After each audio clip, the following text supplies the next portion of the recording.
एक दिन बच्चों ने पिकनिक जाने की बात कही। यह सुनते ही अंकिता की रूह कांप गई, क्योंकि उसे एक पुराना किस्सा याद आ गया।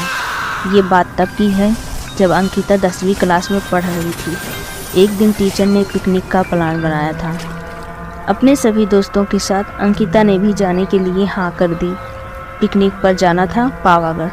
पूरा स्कूल पिकनिक जा रहा था, इसलिए करीब 30 बस सभी बच्चों को ले जाने के लिए तैयार थी। अंकिता अपने दोस्तों के साथ सबसे पीछे वाली बस में बैठ गई। सभी हंसते मस्ती करते हुए बस से जा रहे थे। तभी कुछ दूर जंगल के पास पहुंचकर उसी बस से तेज आवाज आई। ये वक्त रात के करीब 1:30 बजे का था। ड्राइवर गाड़ी से बाहर निकला तो उसे पता चला कि टायर फट गया है। ड्राइवर ने सबसे कहा कि बस का टायर बदलने में करीब 2 घंटे लगेंगे। आप सब नीचे उतर जाइए, मैं इसे बदल देता हूँ। आप लोग पास के ढाबे में जा सकते हैं, वहाँ गर्म गर्म चाय पी लीजिए और मैं इस टायर को फटाफट बदलने की कोशिश करता हूँ। ड्राइवर की बात सुनकर सभी बस से उतर गए और पैदल चलते हुए पास के ढाबे पे पहुँचे। वहाँ एक बूढ़ा व्यक्ति चाय बना रहा था।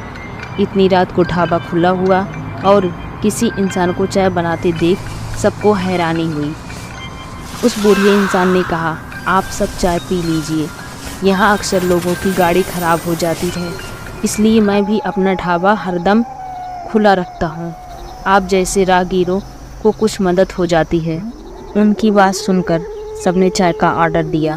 उन्होंने कुछ ही देर में सबके लिए चाय बनाकर मेज पर रख दी। चाय पीते हुए अंकिता की आंखें एकदम ढाबे की छत की तरफ गई। वहाँ अंकिता ने एक औरत को सफ़ेद रंग की साड़ी में खुले बाल लहराते हुए देखा। कुछ देर बाद वो जोर जोर से हंसने लगी। भले ही हंसने की आवाज़ किसी को सुनाई नहीं दे रही थी, लेकिन अंकिता ने उसे मुंह खोलकर हंसते हुए देखा था। ये सब देखकर अंकिता ने डर के मारे आंखें नीचे झुका ली। कांपते हुए किसी तरह से अंकिता ने चाय दोबारा पीना शुरू ही किया था कि उसी वक्त जोर जोर से किसी के चिल्लाने की आवाज़ जंगल की ओर से आई। ढाबे में बैठे हुए सभी बच्चे और टीचर उस आवाज़ को सुनकर डर गए। सबको डरा हुआ देखकर उस बूढ़े इंसान ने कहा कि मैं देखकर आता हूँ क्या हुआ है, आप लोग यहीं बैठे रहो। इतना कहकर वो आवाज़ की तरफ बढ़ गया। तभी एक लड़की को खून की उल्टी लगातार होने लगी। उसको देखकर सबकी हालत और ख़राब हो गई। उसी समय एक टीचर ने कहा कि तुम सब आग जलाओ और उसके बगल में बैठ जाओ। सबने मिलकर आग जलाई और गोल घेरा करके बैठ गए। टीचर ने सख्त लहजे में सबसे कह दिया कि अकेले कोई कहीं नहीं जाएगा।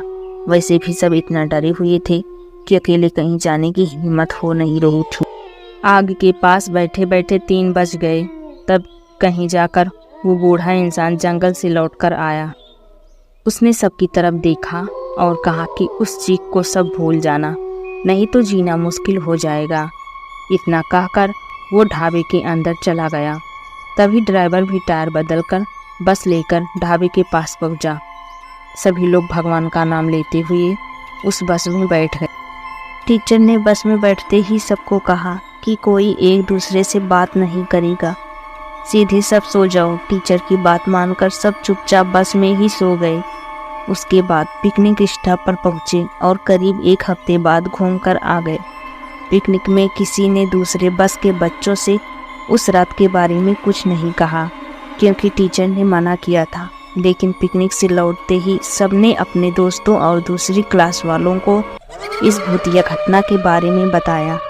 आज पिकनिक का नाम सुनते ही यही भूतिया ढाबे की कहानी अंकिता के मन में आ गई और बच्चों को पिकनिक भेजने से उसे डर लगने लगा। बीती घटनाओं को भूल जाना ही अच्छा है, नहीं तो जीवन भर वो घटना डराती रहती है।